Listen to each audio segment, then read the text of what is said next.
It's wrong. Plain and simple. It's entirely wrong. There's no justification to it, even if the College Football Playoff Committee wants to explain it however they see fit. Everybody would agree. Florida State did its job during the regular season and was punished for losing its starting quarterback. Let's talk about it. If you are new here, welcome on into the channel. My name is Cole Thompson. I'm a radio show host based in Houston, and I talk college football daily. So if this is the type of content you enjoy, plus coaching searches, the transfer portal, bowl eligibility, there's a lot of stuff going around this college football realm. Smash that subscribe button down below. Leave a comment telling me your thoughts on Florida State's status of missing the college football playoff. Tell your friends, your family, your sister, your brother, your mortal enemies, your best of bros, your workout buddy, your entire church congregation, and the passed out drunk guy in a Publix parking lot about this channel. We're on the race to 1,000, then 5,000, then 10,000, and 100,000. So we're going to get there. Just make sure that you hit subscribe now. That way you can be here for the entire fun. And as always, let's talk college football. By the way, if you like this type of content, make sure you smash that subscribe button and give me a follow on social media at Mr. Cole Thompson. Just when you go to YouTube and hit subscribe, go to Twitter or X, whatever you want to call it, and hit follow there. Thanks in advance. There's no justification. The way that the College Football Playoff Committee explained what happened, where Florida State unveiled itself as the number 5 team in the country and became the first team ever in the history of the college football playoff era to be an undefeated Power 5 conference champ left out, is asinine.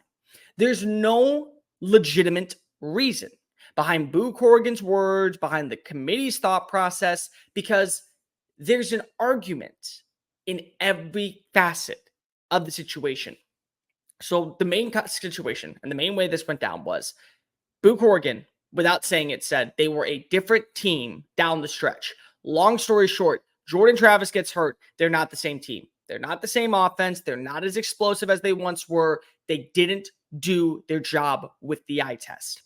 Because you can't blame resume here. And you can't blame SEC bias on this one. And you can't blame a lot of other outside factors that usually would play a role into this one. Because of Florida State did do its job. And they didn't just play cupcake schedules with games against Wofford and Charleston Southern and FCS, Costa Carlton, like East Carolina. They didn't do those games. They had real convincing outside Power 5 non-conference matchups. They met against LSU, an SEC contending LSU at the start of the year at a neutral site location in week 1.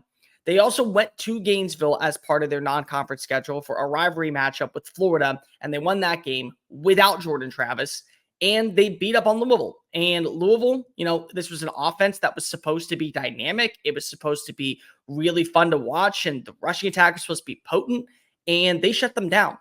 And to me, that was the ultimate trump card when it came to this entire argument about Alabama or Texas or Florida State if they were to win. Because if you had a shootout where this became a 45-41 finish and the defense was lackluster, but somehow you also had your offense headlined by Trey Benson or one of the wide receivers and Keon Coleman or Johnny Wilson had like a 4-touchdown day, at that point, it didn't really matter that you weren't going to have Jordan Travis. At that point, if Tate Redemaker was lucky to come back, you probably would have been like, okay, it's something. But in that moment, you realize Brock Glenn probably was a right answer for you. So that's another thing. You can't really argue it. But instead, the defense did its job. The defense did exactly what was asked of it throughout the entire rest of the regular season. Step up, close the gap, give your offense as many opportunities as possible to score. And they did, and it ended up being a 10-point swing. I thought that was the difference maker. You can't argue SEC biased either, because if you can't say, oh, well, the SEC plays a more rigorous schedule. Yeah, Florida State didn't play against elite teams this year. I'm not going to sugarcoat it and say that the ACC is better than the SEC. But their out-of-conference schedule featured 2 SEC teams, and one of which was one that we all expected was going to contend for the national title, one of which was one that has probably the right Heisman Trophy winner on it. And even if he doesn't win, Florida State dismantled them by over 20 points. That's a sign right there. It was a 3-touchdown differential. That to me stands for something. So why was Florida State left out? I think for a multitude of reasons. Whether I'm right, whether I'm wrong, it doesn't really matter. But I think the first one is, if Florida State did get it, everyone would already know they're probably going to be a 20-point underdog. And it's not going to be fair. Fair is not the game that we're playing right now, because fair is Florida State handling business and getting in. But they probably said, listen, the eye test matters. The eye test does matter, because you can't say resume on this one, and you can't say SEC bias on this one. So this came down to eye test. Do we believe, even with Tate Rodemaker running this offense, after what we saw against Florida, they're going to be able to hold their own against Michigan? I don't think so. So that, I think, was a factor against them. I think another factor against them, which is really important here, is that Florida State did do its job. Florida State did beat up on everybody they played. And were there some close calls? Sure. But they did their job. But Alabama also, and this is not coming from SEC bias, this is coming from a reality standpoint. Alabama also ran the table and went 9-0 in conference play. Alabama beat the number 1 team in the country in Georgia at a neutral site location, and they won every game except for a non-conference game. So here's what the argument's going to be now. Why play a rigorous non-conference game if we are going to be penalized for not winning that matchup? I disagree with that. I completely do. I think that you should have the better competition, the more worthy of a status that you are, which is why Florida State has a reason to be standing on its high horse right now, because they played quality out-of-conference competition. They did schedule games that were supposed to be intimidating. They were games that you're supposed to have kind of a set course, kind of like a building block of where you stand in the halls of the college football playoff rankings. They did that. But how is Alabama going to now move forward, want to schedule these games when you realize you're penalized for it? And you can make the same argument if it was flipped. Say Texas ran the table, but their only loss came to an out-of-conference Alabama team. And Alabama lost to, say, like Texas A&M in week 6. Are we justifiably going to say that those two teams still get in? Maybe. I don't think so. I think at that point, maybe we do have the argument that Texas is easier to leave out. I think at that point, it's a lot easier to say the non-conference schedule works. But this is where we reside, is that right now, the non-conference schedule has to mean something moving forward. I think the final thing that really played a factor into this, they looked at the strength of record. That was basically it. I don't think that Florida State has an argument at all in this one. I think Florida State absolutely has the strength of record. You look at the numbers, they back it up. Strength of schedule was the only difference between these two teams. That was really it. One was ranked inside the top 5. One was ranked 55. Doesn't mean it's fair.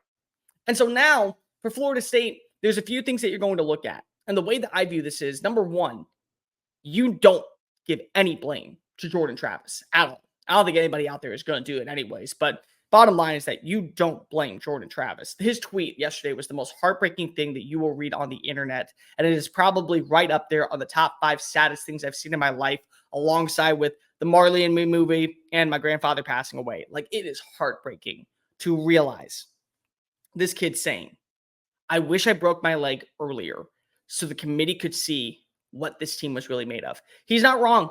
He's not. Because of this is a game where you win and lose based off of team decisions, not based off of one quarterback. And by the way, they won every game even without the quarterback. They are a team that has proven time and time again they belong. They've done their job. They haven't faltered. They've bent, but they haven't broken. They are worthy of being in a college football playoff spot. I also think that no matter what, the committee was going to be wrong. I stand on that.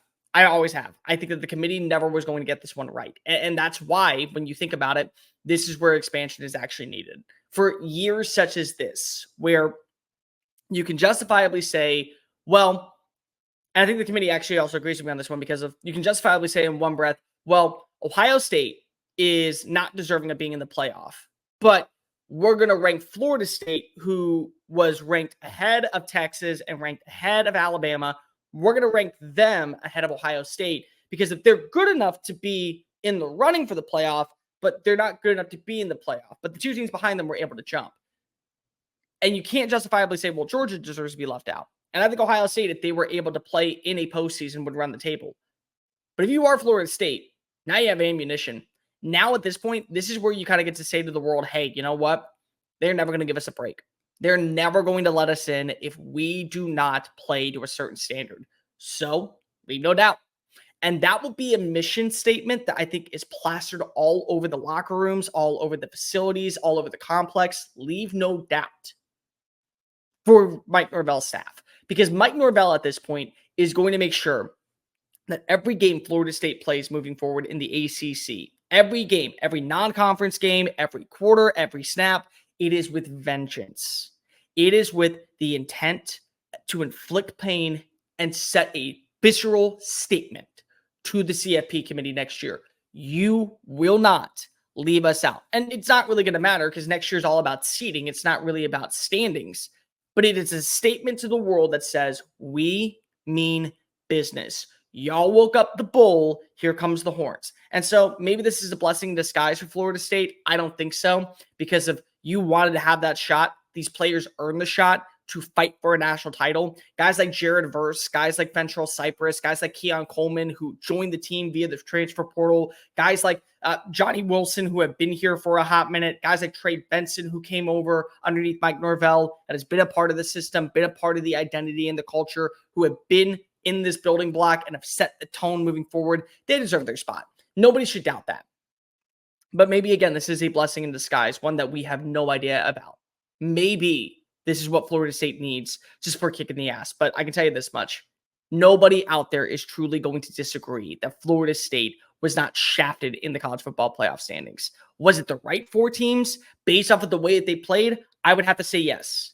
Was it the right 4 teams based off what we've known about the committee and the way that they've thought and the way that they've processed and the way that they've gone about business for the last decade? This is not brand new. This is not brand new. The committee is still very new because if it's only a decade old, and 50 years from now we can have this argument. But based off what the committee said, how we know they act, they messed up. Florida State has every reason to be upset this morning. And if you disagree, I don't understand what you're seeing from the world of college football. Thank you so much for watching that video. Don't hit the X button yet. Make sure you hit subscribe to keep up with all of our daily content found on Just Saying It and anything else that we post on this channel. Bye.